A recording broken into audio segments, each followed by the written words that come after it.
ಕಾಂಗ್ರೆಸ್ ಸರ್ಕಾರಕ್ಕೆ ಓಟ್ ಹಾಕ್ಬೇಡ್ರಿ ಅಂತಾನೆ ಮುಟ್ಟಿಸ್ತೀನಿ. ಈ ಮಾತನ್ನ ಬಿಸಿ ಮುಟ್ಕೊಂಡು ಮುಖ್ಯಮಂತ್ರಿಗಳು 10,000 ರೂಪಾಯಿ ನಮ್ಗೆ ಗ್ಯಾರಂಟಿ ಮಾಡ್ಬೇಕು, ನಮ್ ಸವಲತ್ತ ಏನದ ಕೊಡಿಸ್ಬೇಕು.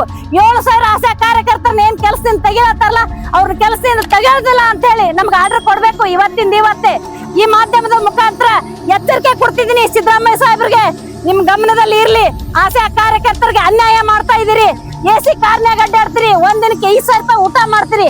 ಆ 5,000 ರೂಪಾಯಿ ಊಟದಲ್ಲಿ ನಮ್ಮ ಅತ್ತೆ ಮಾವ ಗಂಡ ಮಕ್ಕಳು ಶಿಕ್ಷಣ ನಾವ್ ಹೇಗ್ ಬದುಕ್ಬೇಕ್ರಿ ಸಾಹೇಬ್ರೆ? ನಿಮ್ಮನ್ನೇ ನಂಬ್ಕೊಂಡು ಕೆಲಸ ಮಾಡ್ತಾ ಇದ್ದೇವೆ. ನೀವು ಮಾಡ್ತಿರೋದು ಅನ್ಯಾಯ ಅನ್ಯಾಯ ಅನ್ಯಾಯ. ಮುಖ್ಯಮಂತ್ರಿಗಳಿಗೆ ಧಿಕ್ಕಾರ ಧಿಕ್ಕಾರ ಧಿಕ್ಕಾರ.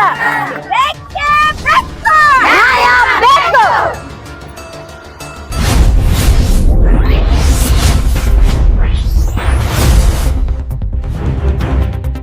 ಮಕ್ಕಳು ಮರಿ ಒಟ್ಟಿ ಜೀವನ ನಡೀತಿಲ್ಲ ಸರ್. ಹೆಣ್ಮಕ್ಳಿಗೆ ಇದೇ ಪರಿಸ್ಥಿತಿ ಆಗಿದ್ರೆ ಸುಮ್ಮನೆ ಇರ್ತಿದ್ರ ಇವರು? AC ಕಾರ್ ಒಳಗ್ ಕೂತು ಅಡ್ಡಾಡಿ ಊಟಕ್ಕೆ ಖರ್ಚು ಮಾಡ್ತಾರೆ ಸರ್ ಇವ್ರು. ಒಂದ್ ದಿನಕ್ಕೆ 5,000 ರೂಪಾಯಿ. ನಾವ್ 5,000 ರೂಪಾಯಿ ಒಂದ್ ತಿಂಗಳು ಜೀವನ ಮಕ್ಕಳು ಮರಿ ಎಲ್ಲಾನು ಕಳಿಬೇಕು. ಇಷ್ಟ ಕಷ್ಟ ಆಗತ್ತಿದೆ ಸರ್ ನಮ್ಗೆ. ಇವ್ರಿಗೆ ಯಾಕೆ ಬೇಕ್ರಿ ಸರ್ ನಮ್ ಕೆಲ್ಸ ಇವರಿಗೆ? ಒಟ್ಟಿನಲ್ಲಿ ಏನಪ್ಪಾ ಅಂದ್ರೆ ಆಶಾ ಕಾರ್ಯಕರ್ತರು ತುಂಬಾ ಸೆಕೆಂಡ್ ರ್ಯಾಂಕಿಂಗ್ ಸಿಟಿಜನ್ಸ್ ಆ ರೀತಿ ನೋಡ್ತಾರೆ. ಇವ್ರಿಗೆ ಯಾವ ಒಂದು ಫೆಸಿಲಿಟೀಸು ಇಲ್ಲ. ಹೆಸರಿಗೆ ಒಂದು ಯೂನಿಫಾರ್ಮ್ ಕೊಟ್ಟಾರೆ, ಅದ್ ಬಿಟ್ರೆ ಮತ್ತಿನ್ನೇನು ಇಲ್ಲ. ಅದು 3 ತಿಂಗಳು 4 ತಿಂಗಳು ಅದು ನಾವು ಮೀಟಿಂಗ್ ಅಲ್ಲಿ ಕೇಳಿ ಚರ್ಚೆ ಮಾಡಿ ಅದು ಬೇರೆದವರಿಗೆ DHS ಅವರಿಗೆ ನಮ್ ಸರ್ ಕೇಳಿದಾಗ ಅದು 1 ತಿಂಗಳು ಹಾಕೋದು. 3 ತಿಂಗಳು ಬಾಕಿ ಇರ್ತಾರೆ, 1 ತಿಂಗಳು ಹಾಕ್ತಾರೆ ಸರ್. 1 ತಿಂಗಳ 3 ತಿಂಗಳು ನಮ್ ಜೀವನ ಹೇಗ್ ನಡಿಬೇಕು ಹೇಳಿ ಸರ್? ಅದೊಂದು ವಯಸ್ಸಾದರು ರಿಟೈರ್ಮೆಂಟ್ ಅದಾರ ಸರ್. ಮೊದಲ ಏನು ರಿಟೈರ್ಮೆಂಟ್ ಇಲ್ಲ, ಎಜುಕೇಶನ್ ಇಲ್ಲ ತಗೊಂಡಾರ ಸರ್. ಈಗ ವಯಸ್ಸಾದವ್ರಿಗೆ ತೆಗಿತೀವಿ ಮತ್ತು ಜನಸಂಖ್ಯೆ ಕಡಿಮೆ ಇದ್ದವ್ರಿಗೆ ತೆಗಿತೀವಿ ಹೇಳಿ ತುರ್ತಾಗಿ 7,000 ಆಶಾ ಕಾರ್ಯಕರ್ತ ವಜಾಗೊಳಿಸಾಕತ್ತಾರೆ ಸರ್. ಮೊದಲೇನಾದ್ರು ತಗೊಂಡ್ರಿ ಈ ಹೋರಾಟ ಏನ್ 10,000 ರೂಪಾಯಿ ಬಿಡುಗಡೆ ಮಾಡ್ತೀವಿ ಆಚರಣೆ ಕೊಟ್ಟಿಂದೆ ಒಂದೊಂದು ಇದಕ್ಕೆ ಜಾರಿ ಸರ್. ಮೊದಲು ತಗೊಂಡಿದ್ದೀವಿ ಸರ್. ಅವರು ಫೆಸಿಲಿಟೇಟರ್ನು ಏನೋ ಇಲ್ಲ ಸಡನ್ಲಿ ತಗೊಂಡ್ಬಿಟ್ಟು ಸರ್. ಒಂದು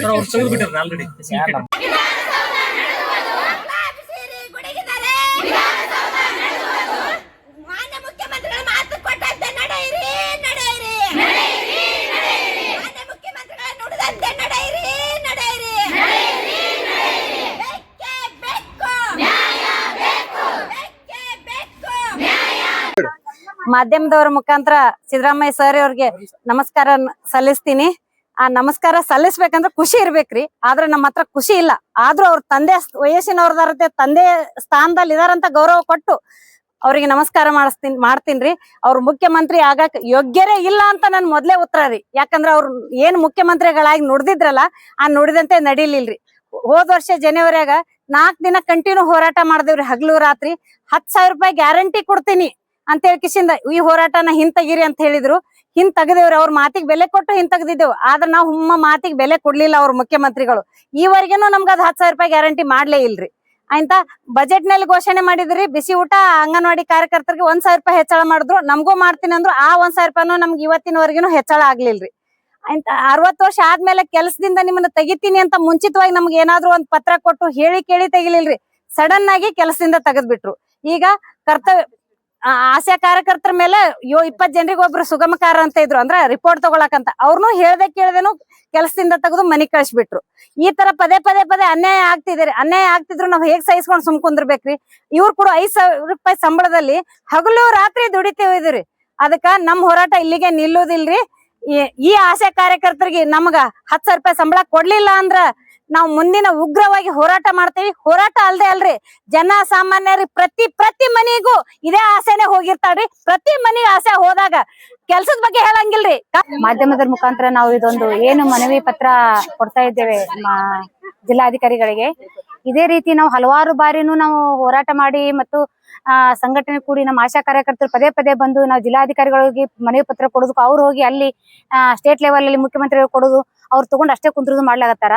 ಆದ್ರೂ ಆಶಾ ಕಾರ್ಯಕರ್ತರು ರೊಚ್ಚಿಗೆಳಿಸೋದಂತೂ ಗ್ಯಾರಂಟಿ ಸರ್. ಇದು ಏನು ಮುಖ್ಯಮಂತ್ರಿಗಳು ಆಶ್ವಾಸನೆ ಕೊಟ್ಟಿದ್ರು ಮತ್ತು ಏನ್ ಮಾತು ಕೊಟ್ಟಿದ್ರು. ಹೋದ್ಸಲ ಜನವರಿಯಲ್ಲಿ ನಾವು ಹೋರಾಟ ಮಾಡಿದೆವು. 3 ದಿನ ಅತಿ ಹೋರಾಟ ಮಾಡಿದೆವು, ಅನಿರ್ದಿಷ್ಟ ಹೋರಾಟ. ಆ ಹೋರಾಟದಲ್ಲಿ ಬಂದು ದಿನೇಶ್ ಗುಂಡೂರಾವ್ ಸರ್ ಮತ್ತು ಮುಖ್ಯಮಂತ್ರಿ ಸರ್ ಬಂದು ನಮಗೆ ಏನ್ 10,000 ರೂಪಾಯಿ ಕೂಡಲೇ ನಾವು ನಿಮ್ಗೆ ಜಾರಿಗೆ ಮಾಡ್ತೀವಿ ಅಂದ್ರು.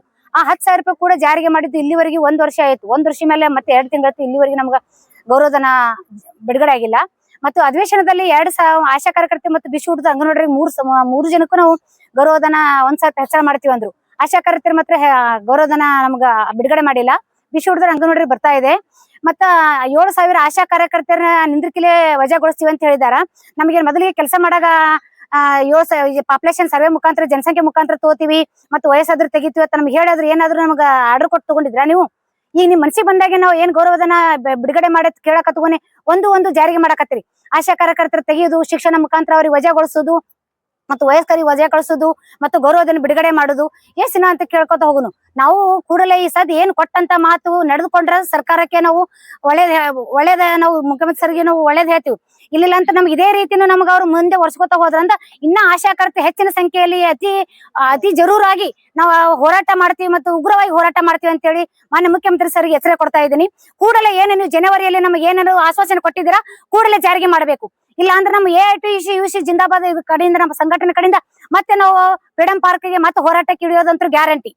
ಇದೇ ಒಂದು ಕೊನೆಗೊಳಿಸ್ತಾರ ಅಂತ ಹೇಳ್ಕೊಂಡು ಮಾನ್ಯ ಮುಖ್ಯಮಂತ್ರಿಗಳಲ್ಲಿ ಮನಪೂರ್ವಕವಾಗಿ ನಾವು ಆಶಾ ಕಾರ್ಯಕರ್ತರ ಕಡೆಯಿಂದ ಬೇಡ್ಕೊತಾ ಇದೀವಿ. ಕೂಡಲೇ ಏನ್ ಜಾರಿಗೆ ಮಾಡಿರಲ್ಲ ಅದು ಕೂಡಲೇ ಹಣ ಬಿಡುಗಡೆ ಆಗಬೇಕು. 7,000 ಆಶಾ ಕಾರ್ಯಕರ್ತರಿಗೆ ಏನಾದ್ರು ನೀವು ವಜಾಗೊಳಿಸ್ತಾ ಇದ್ರಲ್ಲ ಆ ಕೂಡಲೇ ನಿಂದ್ರಿಸ್ಬೇಕಂತ ಹೇಳ್ಕೊತಾ ಇದ್ದೀನಿ. ಇಷ್ಟು ವರ್ಷ 9 ವರ್ಷ 16 ವರ್ಷ ಆಯ್ತು 17 ವರ್ಷ ಆಯ್ತು ವಯಸ್ಸಾದವ್ರನ್ನ ತಗೊಂಡು ಮುಪ್ಪಾದಂತ ಮೊಮ್ಮಕ್ಕ ಕಾಣುವ ವಯಸ್ಸಲ್ಲಿ ಸತ ಅವ್ರು ಡ್ಯೂಟಿ ಮಾಡ್ತಾ ಇದ್ದಾರೆ. ಡ್ಯೂಟಿ ಆದ್ರೂ ಏನಾರ ಕುಂದೆ ಕೊರತೆಗಳಾಗಿದೆ. ಹಗಲ್ಲ ರಾತ್ರಿ ಅನ್ನೋದೇ ನಮ್ಮ ಆಶಾ ಕಾರ್ಯಕರ್ತರ ಮನೆ ವಯಸ್ಸನ್ನು ಮೀರಿ ಅವ್ರು ಡ್ಯೂಟಿ ಮಾಡ್ತಾ ಇದ್ದಾರೆ. ಡ್ಯೂಟಿ ಮಾಡಿದ್ರು ಕೂಡ ಇವ್ರು ವಯಸ್ಸಿಗೆ ಮುಖಾಂತರ ತೆಗೆದು ಹಾಕ್ತೀನಿ ಅಂತಂದ್ರು. ಮೊದಲು ತಗೊಂಡಿದ್ರ ನೀವು ಹೇಳಿ ತಗೊಂಡಿದ್ರ ಅವರು ಹೇಳಾರ ತಗೊಂಡ್ಕೆ ಈ ಒಮ್ಮಲ್ದ ಮೇಲೆ ತೆಗಿತಿ ಅಂತ ಅದು ಕೂಡಲೇ ನಿಂದಿಸಬೇಕು. 7,000 ಆಶಾ ಕಾರ್ಯಕರ್ತರು ಏನ್ ವಜಾ ಮಾಡ್ತಾ ಇದ್ರಲ್ಲ ಅದು ಕೂಡಲೇ ನಿಂದಿಸಬೇಕು. ನೀವೇನ್ ಅಧಿವೇಶನದಲ್ಲಿ ಮಾತು ಕೊಟ್ಟಿರಲ್ಲ ಅದು ಕೂಡಲೇ ಜಾರಿಗೆ ಮಾಡಬೇಕು. ಇಲ್ಲ ಅಂದ್ರೆ ನಮಗೆ ಹೋರಾಟ ಇನ್ನೂ ಅತಿ ಉಗ್ರವಾಗಿ ಹೋರಾಟ ಮಾಡ್ತೀವಿ. ಅತಿ ಜರೂರಾಗಿ ನಾವು ಫ್ರೀಡಂ ಪಾರ್ಕ್ಗೆ ಬರ್ತೀವಿ ಅಂತ ಹೇಳಿ ಮಾನ್ಯ ಮುಖ್ಯಮಂತ್ರಿ ಸಿದ್ದರಾಮಯ್ಯ ಸರ್ಗೆ ಎಚ್ಚರ ಕೊಡ್ತಾ ಇದ್ದೀವಿ. ಆಶಾ ಕಾರ್ಯಕರ್ತರ ಹೋರಾಟ ಚಿರಾಯುವಾಗಲಿ ಚಿರಾಯುವಾಗಲಿ ಚಿರಾಯುವಾಗಲಿ ಚಿರಾಯುವಾಗಲಿ. ನನ್ನ ಹೆಸರು ನಿರ್ಮಲಾ ಎಸ್ ಬೀರ್ನೂರ್ ಅಂತ ಹೇಳಿ, ನಮ್ಮ ಬಿಜಾಪುರ ಡಿಸ್ಟ್ರಿಕ್ಟ್. ಮುಖ್ಯಮಂತ್ರಿಗಳಿಗೆ ನಮ್ಮ 38 ಜಿಲ್ಲೆ ಆಶಾ ಕಾರ್ಯಕರ್ತೆಯಿಂದ ಮನಪೂರ್ವಕ ಹೃತ್ಪೂರ್ವಕ ವಂದನೆಗಳನ್ನ ಸಲ್ಲಿಸ್ತಾ ಇದ್ದೀವಿ. ಸರ್, ನೀವು ಮಾನ್ಯ ಮುಖ್ಯಮಂತ್ರಿಗೆ ನಡೆದಂತೆ ನುಡಿದುಕೊಳ್ಳಿರಿ. ನಮ್ದು ಈಗ ಆಶಾ ಕಾರ್ಯಕರ್ತನ 7,000 ಆಶಾ ಕಾರ್ಯಕರ್ತನ ತೆಗಿತಾರಂತ ಆಗ್ಲೇ ನೀವು ಘೋಷಣೆ ಆಗಿದೆ.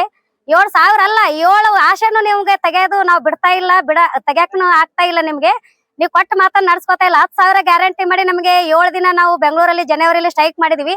ಅಲ್ಲಿ ನಮಗ್ ಭಾಷೆ ಕೊಟ್ಟು ನೀವು ಅವಾಗ್ಲೇ ನೀವು ನಿಮ್ ಮಾತನ್ನ ಕಳ್ಕೊಂಡ್ಬಿಟ್ಟಿದ್ದೀರಿ. ನಾವು ಅವಾಗ್ಲೇ ನಮ್ ಸಹನೆಯನ್ನ ನೋಡ್ಬೇಕಂತ ಹೇಳಿ ಇನ್ನೂ ಪರೀಕ್ಷಿಸ್ತಾ ಇದ್ದೀರಿ ಸರ್ ನೀವು. ನಾವು ನಿಮ್ಗೆ ಎಚ್ಚರಿಕೆ ಗಂಟೆನ ಇವತ್ತು 38 ಜಿಲ್ಲೆಗಳಲ್ಲಿ ನಿಮ್ಗೆ ಎಚ್ಚರಿಕೆ ಗಂಟೆಯನ್ನು ನಾವು ಕೊಡ್ತಾ ಇದ್ದೀವಿ, ಇನ್ನೂ ಕೊಡ್ತಾ ಇದ್ದೀವಿ. ನೀವು ಇದೇ ತರನಾಗಿ ನಡ್ಕೊಂಡ್ರೆ ಮುಂದೆ ನಿಮ್ ಪರಿಸ್ಥಿತಿ ಬಹಳ ಗಂಭೀರವಾಗ್ತದೆ. ನೀವು ಕುರ್ಚಿ ಬಿಟ್ಟು ಇಳಿಲೇಬೇಕನ್ನೋದು ನಮ್ದು ಹಂಬಲ ಇದೆ ಎಲ್ಲರದು. ನೀವು ನಡೆದಂತೆ ನಡೆದುಕೊಳ್ತಾ ಇಲ್ಲ. ನೀವು ನಡ್ಕೊಂಡ್ರೆ ನೀವು ನಿಜವಾಗ್ಲೂ ಹೆಣ್ಮಕ್ಳ ಸರ್ಕಾರ ಅಂತ ನೀವು ಹೆಣ್ಮಕ್ಳ ಸರ್ಕಾರ ಪರವಾಗಿದ್ರೆ ಹೆಂಗೆ ಎಲ್ಲವಷ್ಟು ಹೆಣ್ಮಕ್ಳಿಗೆ ಸಹಾಯ ಮಾಡ್ತಾ ಇದ್ದೀರಿ, ನಮ್ಮ ಆಶಾ ಕಾರ್ಯಕರ್ತರಿಗೆ ಸಹಾಯ ಮಾಡ್ತಾ ಇದ್ರಿ ಸರ್. ನೀವು ನಿಮಗೆ ಕಿವಿ ಕೇಳ್ತಾ ಇಲ್ವಾ ಸರ್? ನಾವು ಬಿಸಿಲಲ್ಲಿ ಓಡಾಡೋದು, ನಾವು ಬಿಸಿಲಲ್ಲಿ ಸ್ಟ್ರೈಕ್ ಮಾಡಿದ್ರೆ ನಿಮ್ಗೆ ಕೇಳ್ತಾ ಇಲ್ವಾ ಸರ್? ಇಷ್ಟು ದುಃಖಿನಲ್ಲಿ ನಾವು ಬಂದಿಲ್ಲಿ ಬಿಜಾಪುರ ಜಿಲ್ಲೆಯಲ್ಲಿ ಎಲ್ಲ ನನ್ನ ಆಶಾ ಕಾರ್ಯಕರ್ತರು ಬಿಸಿಲಲ್ಲಿ ಮಳೆಯಲ್ಲಿ ಬಡ್ಕೋತಾ ಇದ್ದೀವಿ ಸರ್. ನಾವು ಮಕ್ಕಳು ಮರಿ ಎಲ್ಲ ಅನ್ನೋದು ನಮ್ದು ವ್ಯವಸಾಯ ಇಲ್ಲ ಸರ್. ವ್ಯವಸಾಯಕ್ಕೆ ರೈತರಿಗೆ ಬೆಲೆ ಇಲ್ಲ ಸರ್, ಬೆಲೆ ಕೊಡ್ತಾ ಇಲ್ಲ. ನೀವು 5,000 ರೂಪಾಯಲ್ಲಿ ಏನ್ ಆಗ್ತಾ ಇದೆ ಸರ್? ಒಂದು ಡೆಲಿವರಿ ಕರ್ಕೊಂಡು ಹೋದ್ರೆ 50,000 ರೂಪಾಯಿ ಹೊರಗಡೆ ಹಾಕ್ತಾ ಇದ್ದೀವಿ ಸರ್ ನಾವು. ಅದನ್ನು ನಿಮಗೆ ನೆಮ್ಮದಿ ಇಲ್ವಾ ಸರ್? ನಾವು ನೆಮ್ಮದಿ ಜೀವನ ಮಾಡೋದು ನಿಮ್ಗೆ ಸಾಕಾಗ್ತಾ ಇಲ್ವಾ ಸರ್? ನಿಮ್ಗೆ ಈಗಾಗಲೇ ಆಶಾ ಫೆಸಿಲಿಟಿ ವಜಾಗೊಳಿಸಿದ್ರಿ ಸರ್. ಅವ್ರ ತೊಂದರೆಗಳನ್ನ ಅವ್ರು ನಮ್ಮ ಫ್ರೆಂಡ್ಶಿಪ್ ನಮ್ಗೆ ಎಷ್ಟು ಕಷ್ಟ ಅಂತ ಹೇಳ್ಕೊತಾ ಇದ್ದಾರೆ ಸರ್. ಅದು ನಮಗೆ ಗೊತ್ತು. ಇನ್ ಮೇಲೆ ನಾವು ನಿಮ್ಗೆ ಎಚ್ಚರಿಕೆ ಗಂಟೆ ಕೊಟ್ಟು ಲಾಸ್ಟ್ ವಾರ್ನಿಂಗ್ ಸರ್ ನಾವು ಇದು ಕೊಡ್ತಾ ಇರೋದು.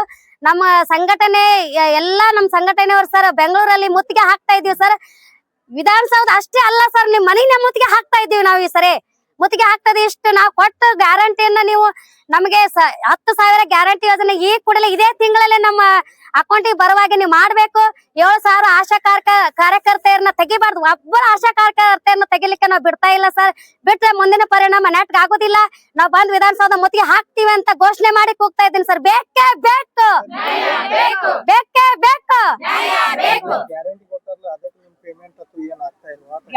ಗ್ಯಾರಂಟಿ ಸಂಬಂಧ ಇಲ್ಲ ಸರ್. ಗ್ಯಾರಂಟಿ ಉದ್ದೇಶ ನಮ್ಗೆ ಬೇಕಾಗಿಲ್ಲ ಸರ್. ಗ್ಯಾರಂಟಿ ಯೋಜನೆ ನಮಗ್ ಬೇಕಾಗೇ ಇಲ್ಲ. ಗ್ಯಾರಂಟಿ ಯೋಜನೆ ಎಲ್ಲಾ ಜನರಿಗೆ ಕೊಡ್ತಾ ಇದ್ದಾರೆ ಸರ್. ಅದಕ್ಕಾಗಿ ನಾವು ನಮ್ ಪೇಮೆಂಟ್ ಅಷ್ಟೇ ಕೇಳ್ತಾ ಇದೀವಿ ಸರ್. 10,000 ಗ್ಯಾರಂಟಿ ಯೋಜನೆ ನಮಗ್ ಪೇಮೆಂಟ್ ಒಳಗ ಸೇರಿಸ್ತಾ ಇಲ್ಲ ಸರ್. ಗ್ಯಾರಂಟಿ ಯೋಜನೆನೇ ಬೇರೆ, ನಮ್ಮದು ಪೇಮೆಂಟ್ ಬೇರೆ ಸರ್. ಆಶಾ ಕೆಲ್ಸನೇ ಬೇರೆ ಸರ್.